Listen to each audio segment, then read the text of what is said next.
Class में first आने का बेस्ट उपाय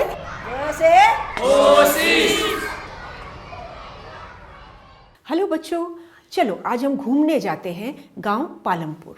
क्यों जाए?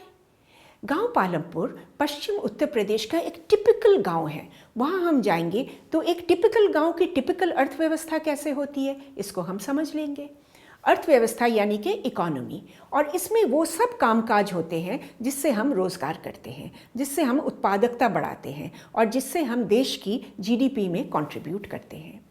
अर्थव्यवस्था में दो तरह के कार्य होते हैं। नंबर 1, ये देखो काम पढ़ा रही है और इससे इनको वेतन मिलता है। जिस काम से हम रोज़गार कर सकते हैं उसको हम कहते हैं आर्थिक गतिविधि यानी कि मार्केट लिंक्ड एक्टिविटी। यही लेडी अगर अपने घर में पढ़ाती हैं तो इसमें वो रोज़गार नहीं करती हैं। काम तो वही है पर यह मार्केट लिंक्ड एक्टिविटी नहीं है और इकोनॉमिक एक्टिविटी में इसको गिना नहीं जाता है। किसी भी जगह के अर्थव्यवस्था में 4 कारक होते हैं। नंबर 1, लैंड, भूमि, जिससे कृषि होती है, जिसमें चराई ज़मीन होती है, जिसमें फैक्ट्री बनते हैं, जिसमें वन भूमि होती है, जहाँ नदी नाले तालाब होते हैं। इन सब चीज़ों से सड़कें बनती हैं, शहरें बनती हैं, इन सब चीज़ों से रोज़गार होता है। तो पहले नंबर पे है भूमि। सेकंड नंबर पे है श्रम, लोग जो काम करेंगे। थर्ड नंबर पे है पूंजी या कैपिटल। ये 2 तरीके की है। एक है फिक्स्ड कैपिटल या स्थायी पूंजी, जैसे हमने फैक्ट्री बनाया, उसका बिल्डिंग, उसके मशीन, हमारे खेत में हमने नलकूप लगाया, हमने ट्रैक्टर खरीदा, ये सारी चीज़ें हमारी फिक्स्ड कैपिटल में है। और होता है कार्यशील पूंजी या वर्किंग कैपिटल, जिससे हम सैलरीज देते हैं, तनख्वाह देते हैं लोगों को, अपने वर्कर्स को, जिससे हम रॉ मटेरियल खरीदते हैं, ट्रांसपोर्टेशन करते हैं, परिवहन की व्यवस्था करते हैं। इन सब चीज़ों में वर्किंग कैपिटल लगता है। और चौथे नंबर पे है मानव पूंजी और उनके दिमाग से निकलने हुए रोज़गार के अलग अलग उपाय। तो चलो इसको हम देखेंगे। पर सबसे पहले पालमपुर के बारे में थोड़ा सा कुछ जान लेते हैं। मैंने तो आपको बताया यह पश्चिम उत्तर प्रदेश में एक गांव है और यहाँ कोई 450 फैमिलीज़ रहती हैं, जिसमें से 75% कृषि में काम करते हैं। यहाँ कोई 80 परिवार ऐसे होंगे, 80 परिवार ऐसे होंगे जो ऊंचे तबके के हैं, उनके बड़ी बड़ी मकानें हैं, बड़े बड़े खेत हैं, पक्के मकानों में रहते हैं। 1/3 पॉपुलेशन, 1/3 पॉपुलेशन ये अनुसूचित जाति के हैं, दलित जाति के हैं और इनकी आर्थिक अवस्था बहुत अच्छी नहीं है। ये कच्चे मकानों में रहते हैं, मिट्टी के मकान, फूस के मकान पे रहते हैं। किसी के पास ज़मीन है, किसी के पास ज़मीन नहीं भी हो सकती है। इस गांव में हर घर में इलेक्ट्रिसिटी है। खेत में जो नलकूप चलते हैं वहाँ भी इलेक्ट्रिसिटी से चलाई जाती है। और फाइनली ये गांव, उसके पास जो नेक्स्ट बड़ा गांव है जिसका नाम रायगंज है, इससे कलेक्टेड है एक ऑल सीजन रोड से, हर मौसम में चलने वाली सड़क। और यही सड़क आगे जाकर जो बड़ी शहर है शाहपुर, वहाँ कनेक्ट करती है हमारे पालमपुर को। तो चलो अब हम देखेंगे पालमपुर की अर्थव्यवस्था कैसी है। मैंने आपको बताया 75% लोग कृषि में काम करते हैं। तो नंबर 1 हम देखेंगे भूमि या ज़मीन। एक बड़ा इंटरेस्टिंग चीज़ है, 1960 से लेकर आज तक पालमपुर की ज़मीन जितनी थी उतनी ही है, पर जनसंख्या तो बहुत बढ़ गई है, तो ज़मीन पर काफ़ी पॉपुलेशन प्रेशर हो रहा है। तो इससे मैनेज करने के लिए 2 चीज़ें करते हैं पालमपुर के लोग। एक है कि वो बंजर ज़मीन को कन्वर्ट करने की कोशिश करते हैं कृषि ज़मीन में। नंबर 2, वो जब जो कृषि की ज़मीन है उसमें से एक फसल की जगह पे 3-4 फसल लेने की कोशिश करते हैं एक साल के अंदर। फॉर एग्ज़ाम्पल, खरीफ सीज़न में वो ज्वार बो देते हैं, उसके बाद आलू लगाते हैं, उसके बाद रबी सीज़न में गेहूं लगाते हैं, सरसों लगाते हैं, गन्ना लगाते हैं। तो कई फसलें निकलती हैं एक साल के अंदर एक ही ज़मीन से। तो आपको लग ही रहा होगा कि ज़मीन की देखभाल तो बहुत ज़रूरी है, इसलिए वो ज़मीन में उर्वरक डालते हैं।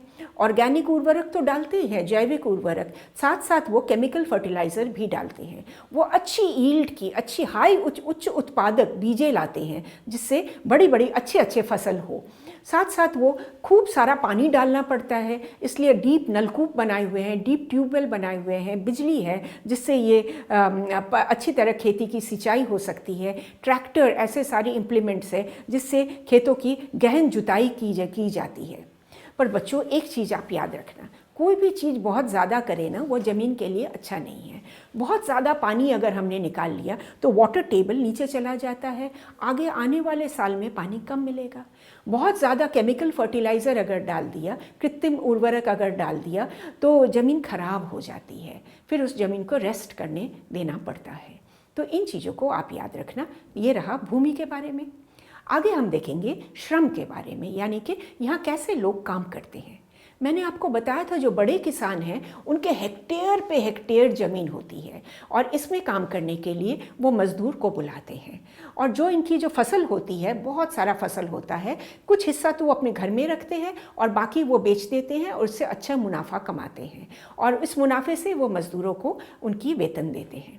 जो छोटे किसान हैं उनकी ज़मीन कुछ छोटे छोटे एकड़, कई एकड़ की ज़मीन है या कट्टा की ज़मीन है, तो पूरी परिवार इस खेत में काम करती है और इसमें जो उपज होती है ज़्यादातर तो ये घर में ही कंज्यूम हो जाती है। बचा खुचा थोड़ा सा उसको वो मार्केट में बेचते हैं कुछ कैश के लिए। तो तीसरे ग्रुप है लोगों की, ये है भूमिहीन मज़दूर। तो ये भूमि वाले जो किसान हैं उनके पास जाकर काम करते हैं और काम के लिए उनको वेतन मिलता है। तो ये जो सैलरी मिलती है, वेतन, ये कई तरीके से मिलती है। कुछ किसान तो डेली वेज पे काम करते हैं, दैनिक काम किया, दैनिक पैसे लिए। अकॉर्डिंग टू गवर्नमेंट उनको डेली 300 रुपये मिलना चाहिए, पर कई बार इतने लोग आ जाते हैं कि उनको उतनी कम वेतन पर भी वो काम करने को तैयार हो जाते हैं। ये तो एक तरीका है। दूसरा तरीका है कि वो कुछ महीने के हिसाब से ले या सालाना हिसाब से ले और उनका कहना है कि जो काम करते वक्त उस वक्त आप मुझे भोजन दीजिएगा, आप मेरे घर छाने के लिए कुछ फूस दीजिएगा, मुझे कुछ कपड़े दीजिएगा, मेरे जानवरों के लिए कुछ चारा दीजिएगा। ऐसे इनके कुछ नियम होते हैं। और कुछ मज़दूर होते हैं जो केवल मौसमी काम करते हैं, बुआई के टाइम पे आते हैं और कटाई के टाइम पे आते हैं। तो ये तो रहे 3 तरीके के श्रमिक। चलो आगे बढ़ते हैं और हम आते हैं पूंजी पर। पूंजी किस लिए ज़रूरत है? हमें मशीन खरीदने हैं, हमें ट्यूबवेल लगाना है, बिजली के खर्च देने हैं, मज़दूर को वेतन देना है, फर्टिलाइज़र खरीदना है, पेस्टिसाइड खरीदना है, कीटनाशक, और साथ साथ हमें बीज खरीदने हैं एक्सपेंसिव। जो हाई यील्ड वैरायटी बीज है ये काफ़ी कीमती होते हैं।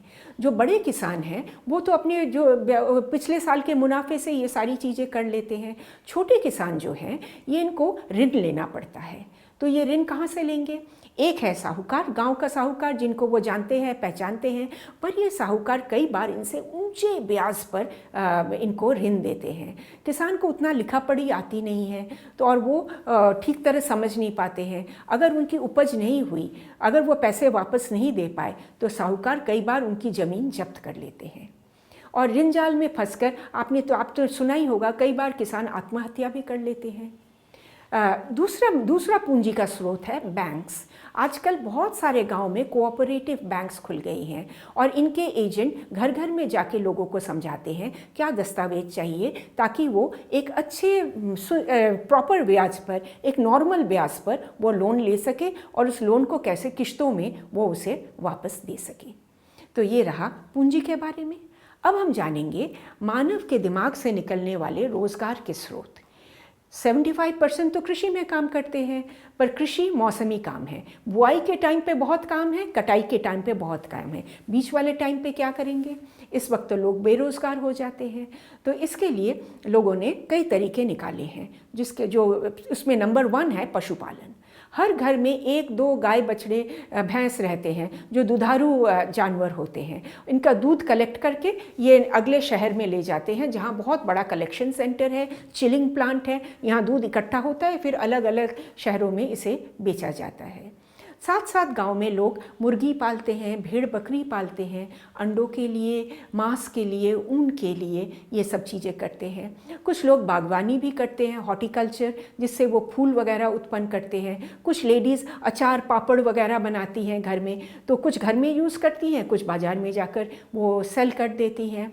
इन सब चीज़ों के अलावा कुछ लोगों ने दुकानें खोली हैं जहाँ रोज़मर्रा की चीज़ें, अनाज, नमक, तेल, मसाले, टूथपेस्ट, टूथब्रश, लाइट बल्ब, आपके सेल फ़ोन की बैटरी, टॉर्च की बैटरी, सिम कार्ड्स, ये सारी चीज़ें वो अपनी दुकानों में रखते हैं। कुछ लोगों ने मिठाइयों की दुकान भी खोल रखी है। कुछ बच्चे वो शहर में जाकर कंप्यूटर ट्रेनिंग करके आए हैं, उन्होंने एक कंप्यूटर ट्रेनिंग सेंटर खोल दिया है गांव के अंदर, जो गांव के बाकी बच्चे वहां आ रहे हैं। गांव से शहर जाने के लिए परिवहन की ज़रूरत होती है। कुछ लोगों ने टैक्सी या टेम्पो या बस खरीद रखा है। ये भी एक कामकाज और रोज़गार का स्रोत है। इस तरीके से बहुत सारे तरीक़ों से गांव के लोग अपने रोज़गार को बढ़ाते हैं, बेरोज़गारी कम करते हैं, अल्प रोज़गारी कम करते हैं, ताकि गांव के हर आदमी, हर इंसान ज़्यादा से ज़्यादा कमा सके और गांव को प्रॉस्परस बना सके। तो बच्चों, ये रहा हमारा पालमपुर की कहानी। इसका आप सारांश देख लो और साथ साथ आप पहले ना वीडियो को देखना, फिर आप चैप्टर को पढ़ना, फिर वीडियो को एक और बार देखना। 5 मिनट में आपका चैप्टर पूरा क्लियर हो जाएगा। अपने शब्दों में बढ़िया से बढ़िया आंसर लिखो और बहुत अच्छे नंबर लाना। हमें बताना मत भूलना। और हमारे सब्सक्राइबर बन गए हो ना? अगर नहीं बने तो सब्सक्राइब, बेल, ऑल तीनों को दबा दो। ऑटोमेटिकली हर सैटरडे आपके फ़ोन पे एक नया वीडियो पहुंच जाएगा। देखते रहो। क से कोशिश।